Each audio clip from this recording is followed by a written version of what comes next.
राज करेगा खालसा आकी रहे न कोय, ख्वार होए सब मिलेंगे बचे शरण जो होए।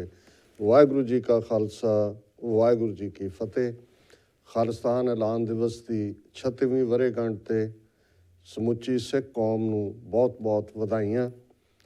ਜੂਨ 1984 ਦਾ ਪਹਿਲਾ ਹਫ਼ਤਾ ਇੰਡੀਅਨ ਸਟੇਟ ਔਰ ਸਿੱਖ ਕੌਮ ਦੇ ਵਿਚਾਲੇ ਫਾਈਨਲ ਵਾਟਰਸ਼ੈਡ ਸੀ।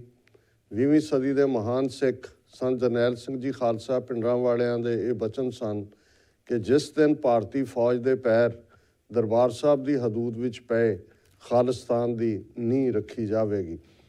ਜੂਨ 84 ਦੇ ਘੱਲੂਘਾਰੇ ਤੋਂ ਬਾਅਦ ਦਮਦਮੀ ਟਕਸਾਲ ਵੱਲੋਂ 26 ਜਨਵਰੀ 1986 ਨੂੰ ਸ਼੍ਰੀ ਅਕਾਲ ਤਖਤ ਸਾਹਿਬ ਤੇ ਸਰਬੱਤ ਖਾਲਸਾ ਸੱਦਿਆ ਗਿਆ।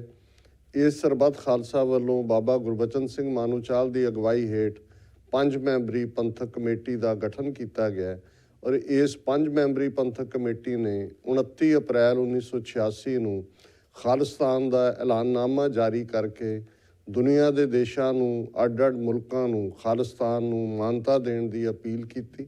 ਔਰ ਇਹ ਬੜੀ ਬੁਲੰਦ ਆਵਾਜ਼ ਦੇ ਵਿੱਚ ਜਦੋਂ ਅਸੀਂ America the 4 July 1776 the declaration of independence ਦੀ ਗੱਲ ਕਰਦੇ ਤਾਂ ਇਹ ਉਹੀ ਰਿਜ਼ੋਲਵ ਸੀ ਕਿ ਹੁਣ ਅਸੀਂ ਬ੍ਰਿਟਿਸ਼ ਕਾਲੋਨੀ ਬਣ ਕੇ ਨਹੀਂ ਰਹਿਣਾ।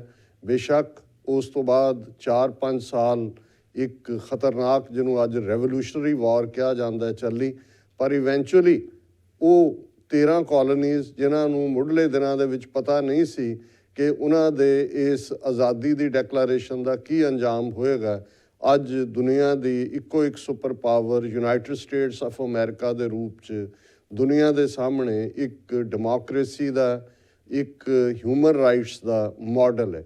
ਠੀਕ ਇਸੇ ਤਰ੍ਹਾਂ 29 ਅਪ੍ਰੈਲ 1986 ਦੇ ਖਾਲਿਸਤਾਨ ਦੇ ਐਲਾਨਨਾਮੇ ਦੀ ਇਹੀ ਅਹਿਮੀਅਤ ਹੈ। ਔਰ ਅੱਜ ਦੇ ਦਿਨ ਜਦੋਂ ਅਸੀਂ 36ਵੀਂ ਵਰ੍ਹੇਗੰਢ ਥਾਂ-ਥਾਂ 'ਤੇ ਦੁਨੀਆ ਦੇ ਅੱਡ-ਅੱਡ ਮੁਲਕਾਂ 'ਚ ਖਾਲਿਸਤਾਨ ਦੇ ਝੰਡੇ ਲਹਿਰਾ ਕੇ ਮਨਾ ਰਹੇ ਹਾਂ ਅਤੇ ਸਭ ਤੋਂ ਪਹਿਲਾਂ ਅਸੀਂ ਖਾਲਿਸਤਾਨ ਦੇ 1.5 ਲੱਖ ਤੋਂ ਜ਼ਿਆਦਾ ਸ਼ਹੀਦ ਸਿੰਘਾਂ ਸਿੰਘਣੀਆਂ ਨੂੰ ਪ੍ਰਣਾਮ ਕਰਦੇ ਹਾਂ ਔਰ ਇਹ ਪ੍ਰਣ ਦੁਹਰਾਉਂਦੇ ਹਾਂ ਕਿ ਜਿਵੇਂ ਸੰਤ ਭਿੰਡਰਾਂਵਾਲੇ ਫਰਮਾਉਂਦੇ ਸਨ ਕਿ ਖਾਲਸਾ ਜੀ ਸ਼ਹੀਦਾਂ ਦੇ ਖੂਨ ਦਾ ਹੱਕ ਲੈਣੇ। ਸਾਡੇ ਲਈ ਬੇਸ਼ੱਕ ਇਹ 36 ਵਰ੍ਹੇ ਦਾ ਸਫ਼ਰ ਔਖਾ ਸੌਖਾ ਹਰ ਕਿਸਮ ਦੀਆਂ ਮੁਸ਼ਕਲਾਂ 'ਚੋਂ ਗੁਜ਼ਰਿਆ। ਪੰਜਾਬ ਦੇ ਵਿੱਚ ਇੱਕ ਤੋਂ ਬਾਅਦ ਇੱਕ ਘੱਲੂਘਾਰਾ ਵਰਤਾਇਆ ਗਿਆ ਔਰ ਅੱਜ ਵੀ ਜਦੋਂ ਅਸੀਂ ਨਾਜ਼ੀ ਤਰਜ਼ ਦੀ ਮੋਦੀ ਦੀ ਹਿੰਦੂਤਵੀ ਹਕੂਮਤ ਵੱਲ ਦੇਖਦੇ ਹਾਂ ਅਤੇ ਜਿਹੜਾ ਜੂਨ 1984 ਦੇ ਵਿੱਚ ਸਿੱਖ ਕੌਮ ਦੇ ਖਿਲਾਫ ਟੋਟਲ ਵਾਰ ਦੀ ਸ਼ੁਰੂਆਤ ਕੀਤੀ ਗਈ ਸੀ, ਅੱਜ ਵੀ ਉਹ ਹਰ ਪੱਧਰ ਦੇ ਉੱਤੇ ਜਾਰੀ ਹੈ। ਉਹਨਾਂ ਨੇ ਸਿੱਖ ਕੌਮ ਦੇ ਅੰਦਰ ਵੀ ਘੁਸਪੈਠ ਕੀਤੀ ਹੋਈ ਹੈ, ਲੇਕਿਨ ਖਾਲਿਸਤਾਨ ਦਾ ਇਹ ਕੇਸਰੀ ਕਾਫਲਾ ਬੇਰੋਕ ਟੋਕ ਆਪਣੀ ਮੰਜ਼ਿਲੇ ਮਕਸੂਦ ਵੱਲ ਵੱਧ ਰਿਹਾ ਔਰ ਅਸੀਂ ਸਮਝਦੇ ਹਾਂ ਕਿ ਸਾਨੂੰ ਇਹਨਾਂ 36 ਵਰ੍ਹਿਆਂ ਦੇ ਵਿੱਚ ਜੋ ਕੁਛ ਅਸੀਂ ਸਿੱਖਿਆ, ਅੱਜ ਇਹ ਵਕਤ ਹੈ ਕਿ ਅਸੀਂ ਸਿਰ ਜੋੜ ਕੇ ਬੈਠੀਏ। ਵੱਡੇ ਘੱਲੂਘਾਰੇ ਵੇਲੇ ਸਰਦਾਰ ਜੱਸਾ ਸਿੰਘ ਆਹਲੂਵਾਲੀਆ ਨੇ ਇਹ ਸੁਨੇਹਾ ਦਿੱਤਾ ਸੀ, ਮਿਸਲ ਵੰਡ ਅਬ ਕਬਹੂ ਨਾ ਪਾਓ, ਰਲ ਮਿਲ ਕੇ ਇਹ ਪੰਥ ਬਚਾਓ।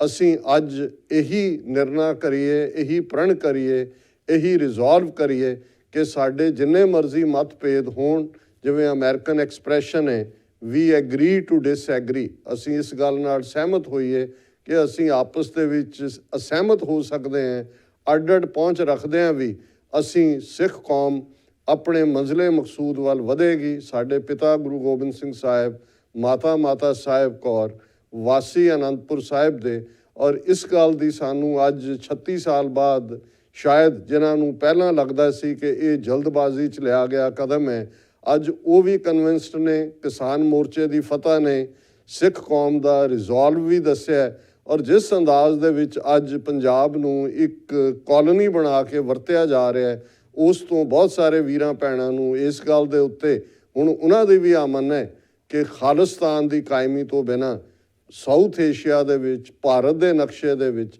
ਸਿੱਖਾਂ ਦਾ ਕੋਈ ਵੀ ਮਸਲਾ ਹੱਲ ਨਹੀਂ ਹੋ ਸਕਦਾ। ਔਰ ਅਸੀਂ ਅੱਜ ਸ਼ਹੀਦਾਂ ਦੇ ਡੁੱਲੇ ਖੂਨ ਦੇ ਉੱਤੇ ਇਹ ਪ੍ਰਣ ਕਰੀਏ ਕਿ ਅਸੀਂ ਖਾਲਿਸਤਾਨ ਦੀ ਪ੍ਰਾਪਤੀ ਤੱਕ ਤਨ ਮਨ ਧਨ ਨਾਲ ਆਪਣਾ ਬਣਦਾ ਹਿੱਸਾ ਪਾਉਂਦੇ ਰਵਾਂਗੇ।